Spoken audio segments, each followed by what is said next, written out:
¿Qué tal? Bienvenidos a Inevitable Podcast.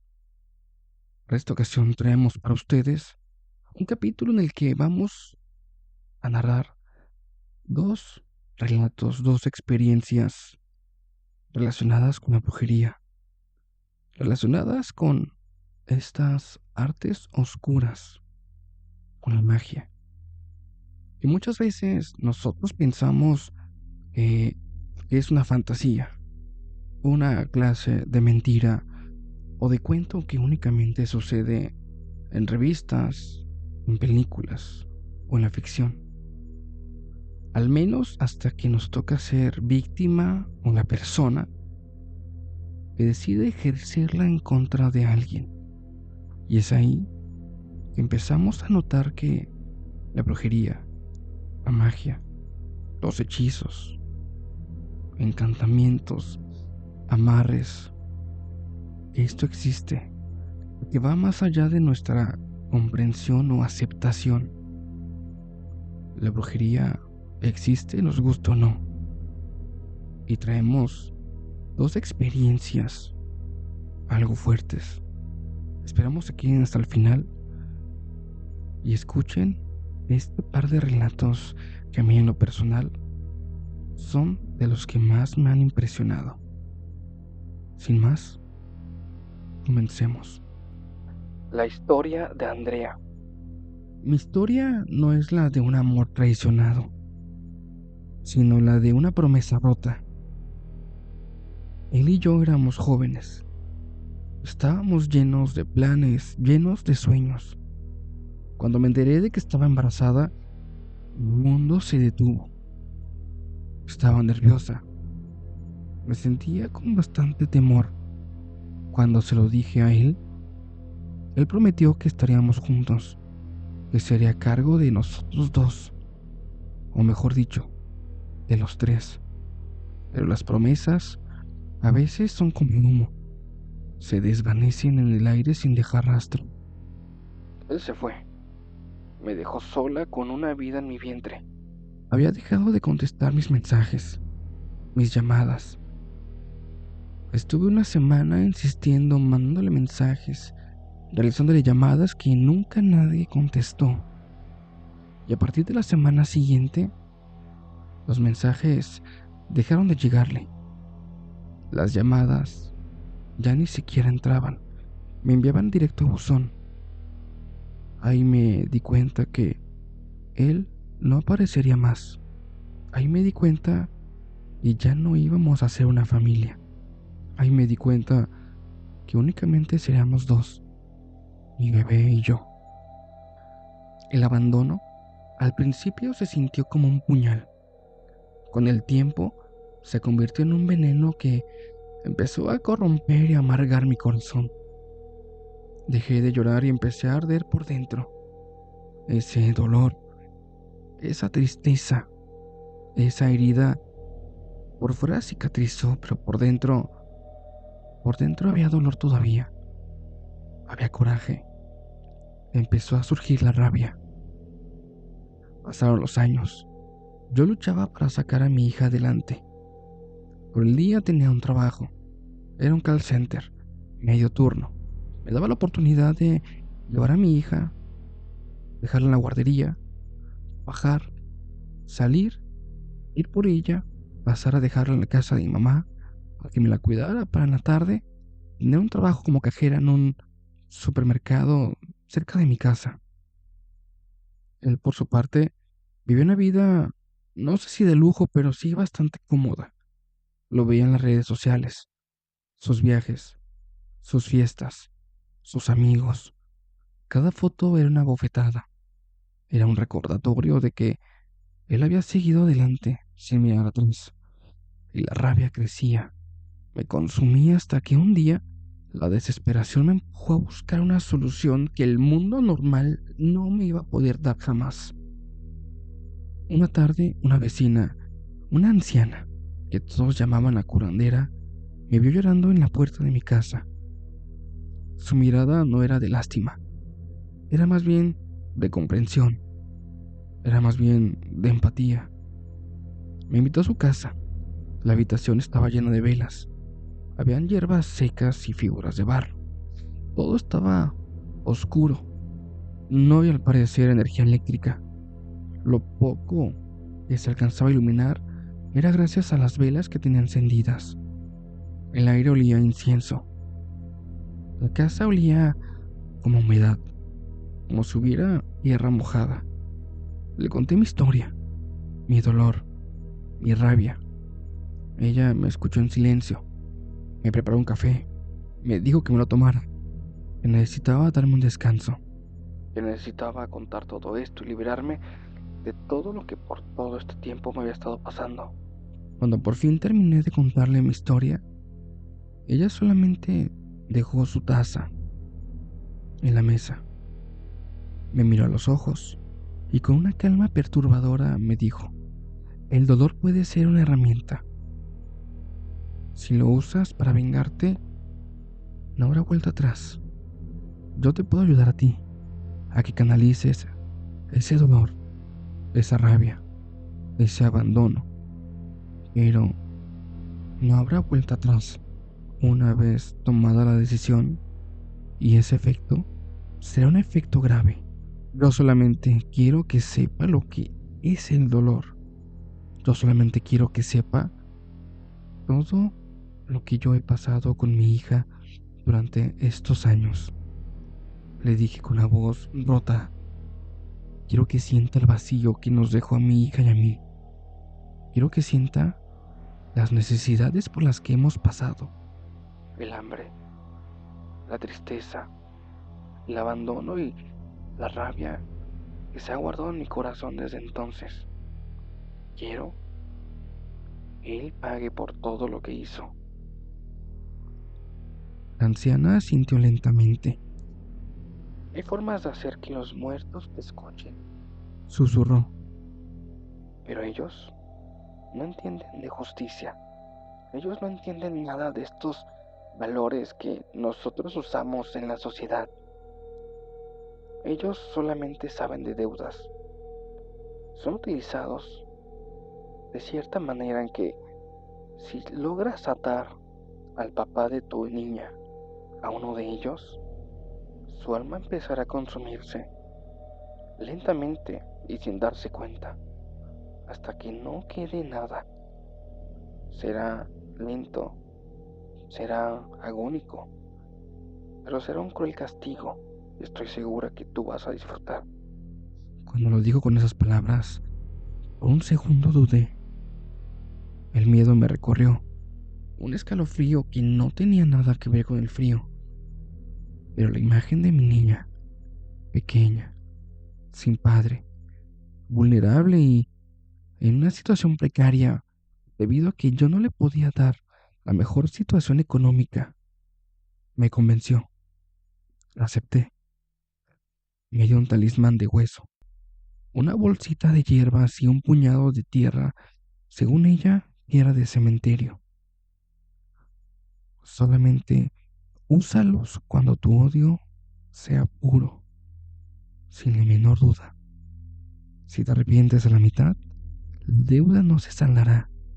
Y el muerto, bueno, el muerto va a buscar no a quien intentaste atar, sino a quien lo conjuró.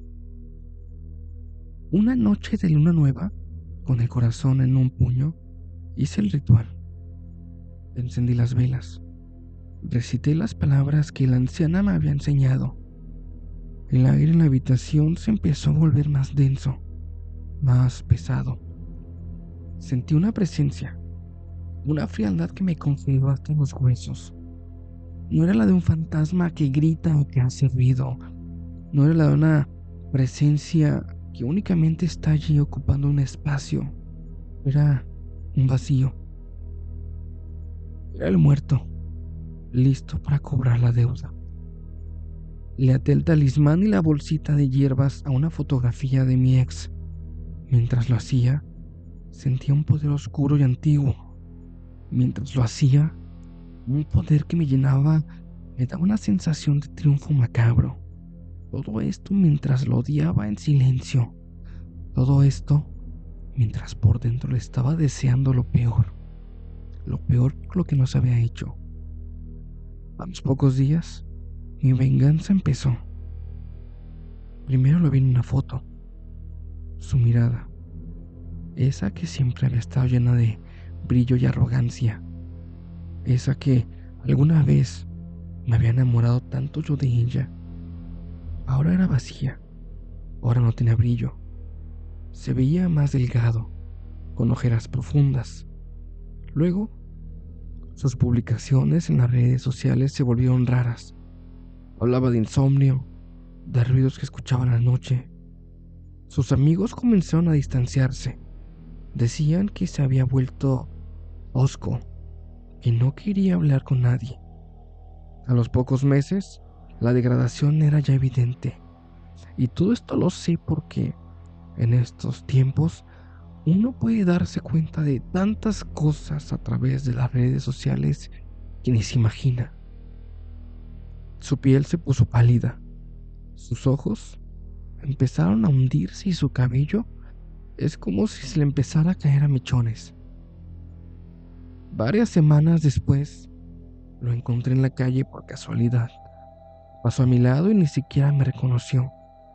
Su rostro estaba demacrado, su cuerpo lucía encorvado, parecía un muerto en vida. Su mirada era la de un animal asustado, la de un animal perdido. El miedo y la culpa me golpearon con fuerza, pero ¿qué hacer? ¿Esto era lo que quería? ¿Una venganza que lo destruyera por completo? Mi corazón se estremeció y en ese momento sentí arrepentimiento, pero no. Llamé a la anciana. Ya es tarde, me dijo con voz severa. El amarre está hecho. El muerto no se irá sin su pago. Mi expareja, el hombre que nos abandonó, me enteré que semanas después había partido de este mundo. La causa oficial, según el médico forense, fue un fallo multiorgánico, pero yo sabía la verdad. El muerto había cobrado su deuda. El muerto había dejado un cuerpo vacío, sin alma. Hasta el día de hoy, siento un escalofrío cada vez que miro a mi hija. Siento que la sombra de mi venganza nos persigue. Hay noches en las que siento un frío inexplicable, como si una presencia estuviera a mi lado. Siento un peso, una culpa, algo que no me deja en paz. Me pregunto si el muerto me busca, si algún día vendrá a cobrar su deuda, porque al final, en esta historia, nadie ganó. Y la verdadera víctima fui yo misma, porque hasta el día de hoy me sigo lamentando y arrepintiendo de esto que hice, de este conjuro, de haberle amarrado un muerto al papá de mi hija.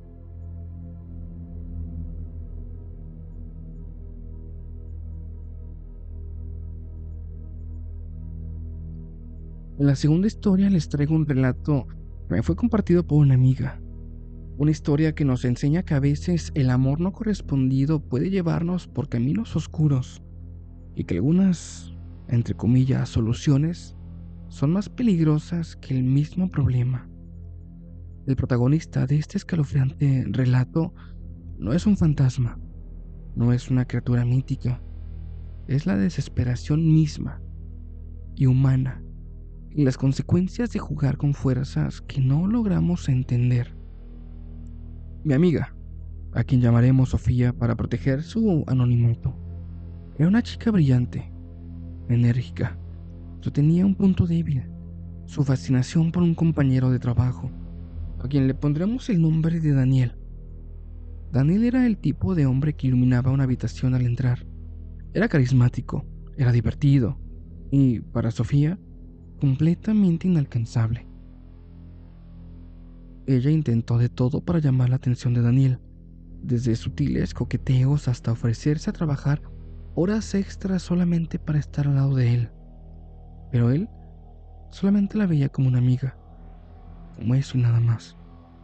El rechazo, lento y constante, se convirtió en una clase de tortura silenciosa.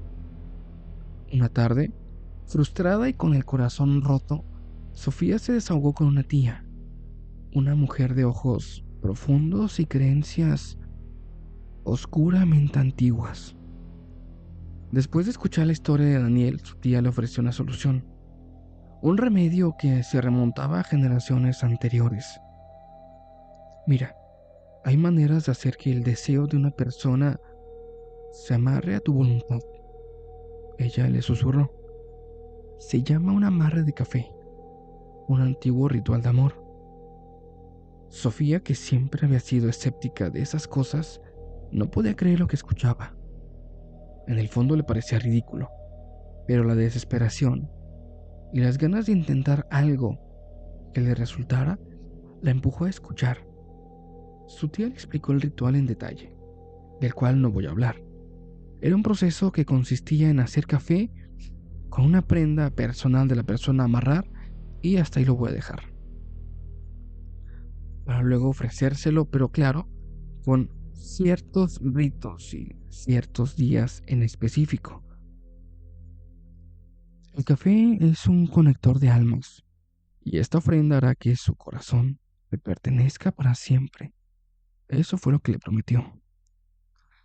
Al principio Sofía dudó y un escalofrío le recorrió la espalda, pero la idea de tener a Daniel para ella sola era demasiado tentadora, así que, con el corazón latiendo con fuerza y la mano temblorosa, lo hizo.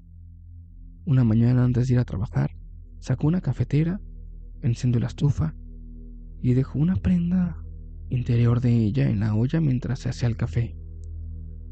El olor a café se mezcló con un olor extraño, a humedad y a algo más, algo que la hizo sentir incómoda.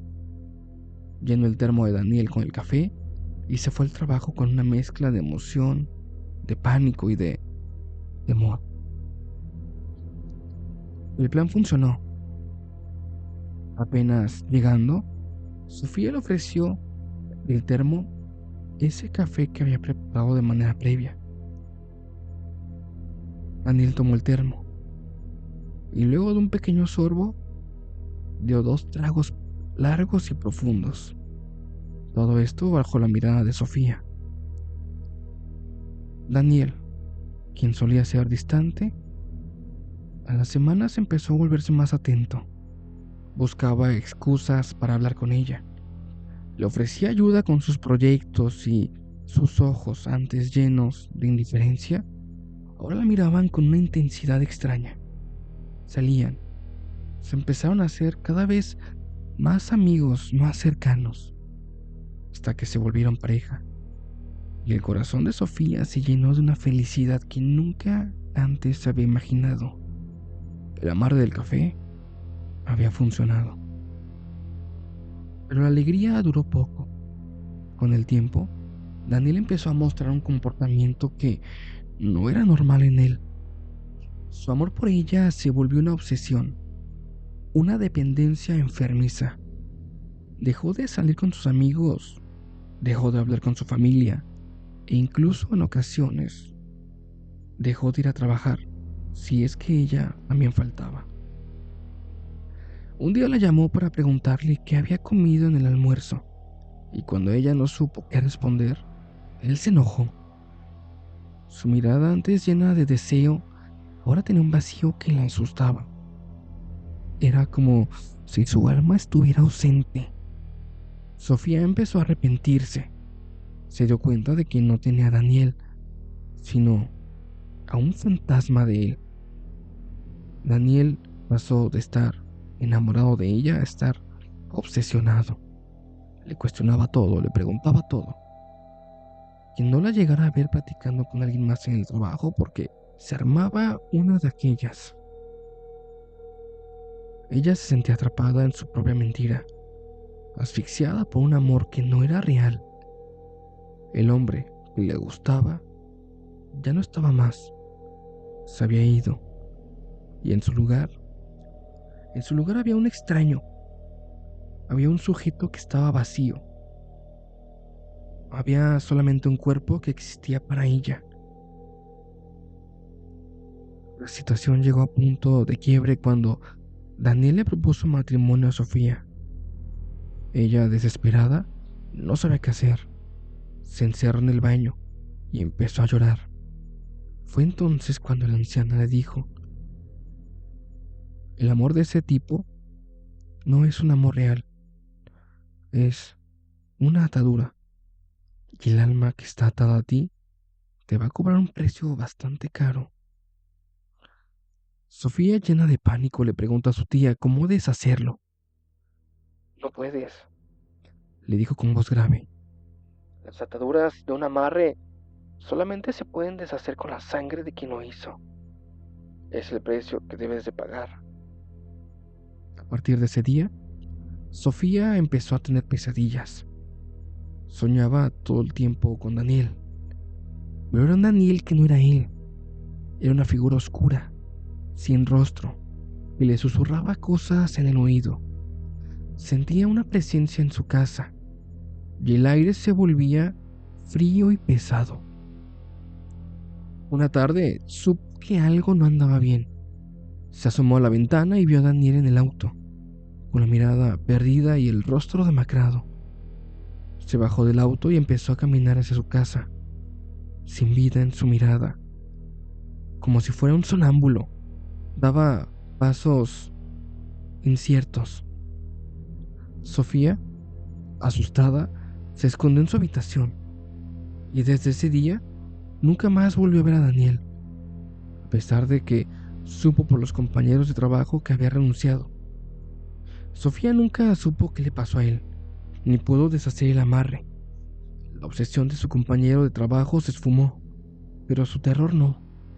Cada vez que hace una taza de café, siente como si un escalofrío le recorría la espalda. A veces, cuando mira a su alrededor en la oscuridad, jura que puede sentir una presencia, un vacío que la persigue, un eco de un amor que no era real.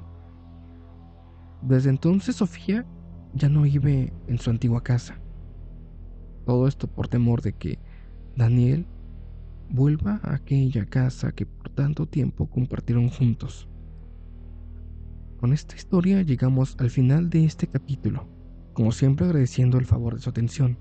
Esperamos que los relatos hayan sido de su agrado y si tienen alguna historia que nos quieran compartir, será de bastante ayuda, ya que este espacio es justamente para que ustedes compartan sus experiencias.